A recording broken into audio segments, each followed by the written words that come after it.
Baik, bismillahirrahmanirrahim. Assalamualaikum warahmatullahi wabarakatuh. Perkenalkan, nama saya Ihang Prasetyo. Pada kesempatan kali ini, untuk memenuhi tugas UAS dari mata kuliah Administrasi Basis Data, saya akan mengulas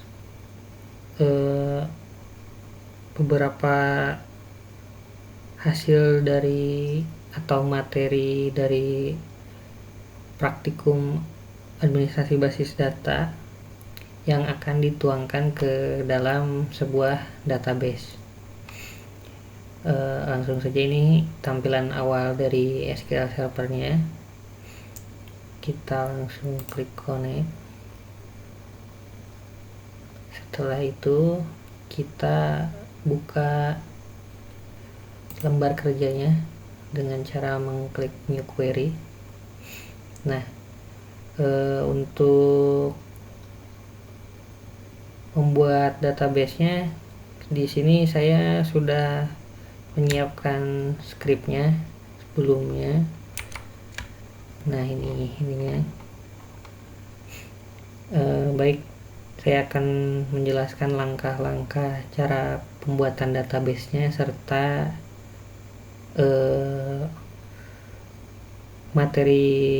menjelaskan materi-materi apa saja yang telah dipraktekkan selama pembelajaran mata kuliah administrasi basis data ini. Langsung saja, untuk membuat database di sini ada source code yang sudah saya buat, bisa di blok lalu di execute. Nah, di sini hasilnya sukses, yang berarti database tersebut telah terbuat dan bisa kita lihat di sini di bagian Object Explorer. Kita refresh terlebih dahulu. Nah, ini nama database-nya yaitu Toko Abah ya. Nah, untuk menggunakan database tersebut di sini kita bisa memblok ini lalu di execute. Nah, sini sukses message-nya. Lalu di sini juga bisa dilihat kalau kita saat ini posisinya sedang berada di database dengan nama Toko Abah. Lalu pada database tersebut rencananya kita akan membuat 3 tabel, yang mana tabel-tabel ini nantinya akan saling berrelasi ya. Yang pertama di sini ada tabel karyawan. Kita buat dulu tabelnya. Sini message-nya sukses. Lalu ada tabel barang. Di execute, ini sukses juga. Lalu ada tabel penjualan. Ini sukses juga. Bisa kita lihat di sini ya, bahwa tabel-tabel yang tadi kita buat atau kita execute tadi di sini sudah ada nih. Sudah muncul di Object Explorer pada bagian database-nya. Lalu untuk merelasikan antar tabelnya itu, kan tadi di setiap tabelnya itu memiliki primary key-nya masing-masing ya. Untuk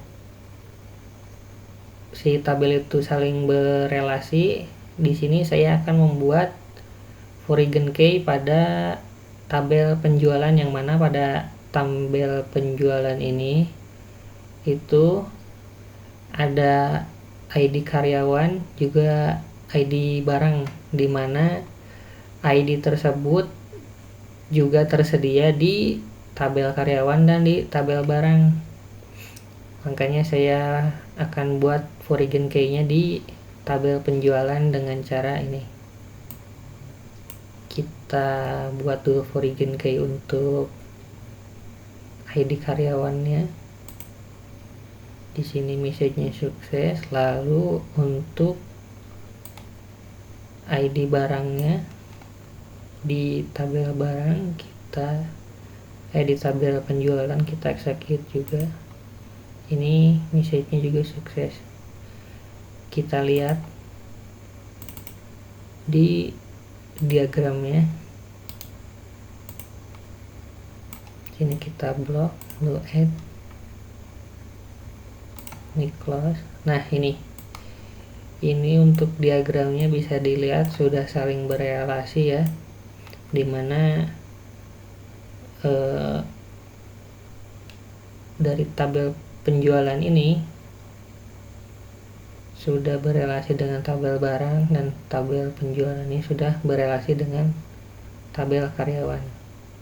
Lalu kembali ke sini untuk mengisi tabel-tabelnya juga saya sudah menyiapkan source code-nya. Langsung saja untuk mengisi tabel karyawan di sini bisa kita blok lalu execute. Lalu message-nya ini ya, udah masuk di sini. Lalu bisa kita lihat juga di sini bahwa tabel karyawan, nah ini dimana pada tabel karyawan itu kan mempunyai 4 kolom ya, ada kolom ID karyawan, nama karyawan, jenis kelamin karyawan, sama alamat karyawan. Yang ini tadi, yang ini kita buat lalu kita isi di sini. Nah, ini isiannya yang ini, yang value sini kita isi ke dalam kolom-kolomnya, jadinya seperti ini.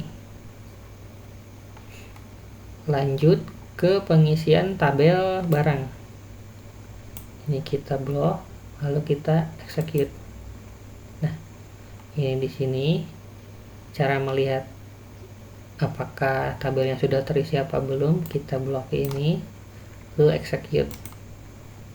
Nah, bisa dilihat di sini tabel barang sekarang sudah terisi, yang mana tabel barang memiliki 3 kolom, yaitu ada kolom ID barang, nama barang, dan stok barang. Dan isinya ada ini.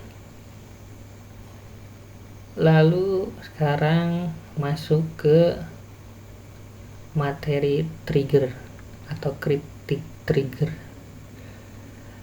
Yang mana di sini saya akan menjelaskan tentang trigger ini, yaitu gunanya di sini pada database yang saya buat ini digunakan untuk pengurangan jumlah stok barang ya, yang mana setiap kali kita menginputkan jumlah dari ini gitu penjualan ini, nanti stok barang itu akan berkurang karena kita telah membuat source code ini, trigger ini, kurangi barang stok di tabel penjualan. Kita blok ini lalu kita execute. Nah, hasilnya sukses. Lalu kita coba isi tabel penjualannya dengan ini, kita execute. Nah, ini cara lihatnya di sini. Nah, ini untuk isian tabel penjualan ini sudah ada, sudah masuk ke sini. Lalu tadi ini kita kan sudah membuat source code ini, kita buktikan kalau source code ini tadi berjalan sukses itu dengan cara kita lihat lagi di tabel barang.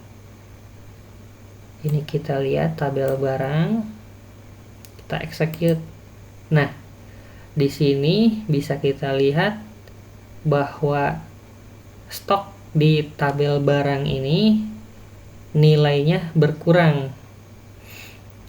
Kenapa nilainya bisa berkurang? Karena pada rumus ini dimana kita meng-create trigger untuk kurangi stok barang pada tabel penjualan, terus diupdate dari tabel barang tersebut, yaitu stok dikurangi ini, yang mana ininya diambil dari itu penjualan ya, tabel penjualan. Nah, isian yang ini, jadi kita memiliki stok awal segini dikurangi ini penjualannya segini, pengeluarannya segini. Jadi untuk update stok barang yang kita miliki itu sekarang tinggal segini. Berarti itu menunjukkan bahwa untuk ini create triggernya itu berhasil. Lalu untuk create view penjualan karyawan, kita buat create view-nya penjualan karyawan, kita jalankan di sini dengan menggunakan inner join juga. Kita execute. Nah, di sini komennya sukses atau message-nya sukses. Terus bisa kita lihat juga di create view yang sudah kita buat tadi dengan nama penjualan karyawan. Di sini kita execute. Nah, ini dimana pada create view ini dengan nama penjualan karyawan ini, saya memilih di sini ID karyawan dari tabel penjualan, terus nama karyawan dari tabel karyawan, lalu ID jual ini saya ambil dari tabel penjualan, ID barang di sini saya ambil dari tabel penjualan, terus nama barang di sini saya ambil dari tabel barang. Lalu yang terakhir ini ada KTY jualnya, itu saya ambil dari tabel penjualan barang, yang mana ini semua saya inner join di sini from penjualan P, di sini P sebagai simbolnya, terus ini ada karyawan simbolnya itu K, lalu barang di sini simbolnya B. Nah, di sini bisa dilihat bahwa ID yang ini, ID karyawan ini saya ambil dari tabel penjualan, lalu nama karyawan di sini saya ambil dari tabel karyawan, terus ID jual sama ID barang ini saya ambil dari tabel penjualan, terus di sini nama barang di sini saya ambil dari tabel barang, lalu yang ini yang terakhir saya ambil dari tabel penjualan. Ini menandakan bahwa create view-nya berhasil ya, teman-teman. Lalu di sini juga ada create prosedur, di mana saya di sini membuat create prosedur insert karyawan, yang mana di sini nantinya saya ingin menambahkan anggota atau ya isian baru atau anggota baru untuk karyawannya ya, pada tabel karyawan. Kita coba jalankan ini, execute. Nah, sini perintahnya sudah sukses ya, bisa kita lihat di sini. Lalu setelah kita create prosedur ini untuk mengisi atau menambahkan isian di tabel karyawannya, di sini kita bisa menggunakan perintah ini execute, mana nama dari prosedurnya itu insert karyawan, kita isikan lagi di sini insert karyawan.